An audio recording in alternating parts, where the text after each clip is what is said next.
નમસ્કાર વાલા ખેડૂત મિત્રો, હું નયન જાદવ, ગ્રામ સેવક ખેરવા, આપનું હાર્દિક સ્વાગત કરું છું.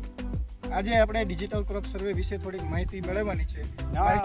મારે પૂછવાનું છે, જાણવાનું છે થોડું સારું કે આ ડિજિટલ ક્રોપ સર્વે એ બાબતે થોડોક સમજાવો તો ખ્યાલ આવે ગામના વ્યક્તિઓ ખેડૂતોને, અને હું પણ જાણવા માગું છું અને દરેકને જાણવા મળે આ બાબતે.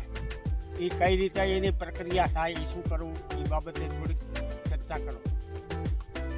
વાલા ખેડૂત મિત્રો, દરેક સિઝનમાં દર વર્ષે ડિજિટલ ક્રોપ સર્વેનું આયોજન થાય છે. તો આ ડિજિટલ ક્રોપ સર્વેમાં શું કરવામાં આવે છે?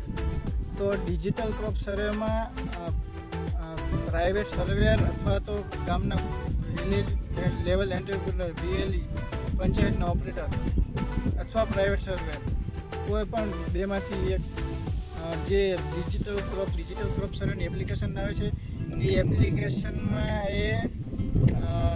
એની વિગતો ભરે છે. અને સર્વે એટલે કે આખી સીમમાં અમુક સર્વે નંબરની ફાળવણી કરવામાં આવે છે.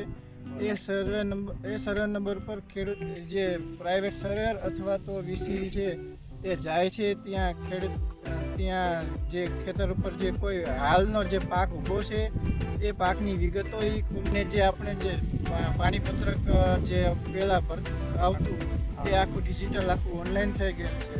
તો આ ડિજિટલ ક્રોપ સર્વે અત્યારે હવે આખા દરેક ગુજરાતમાં ચાલુ છે.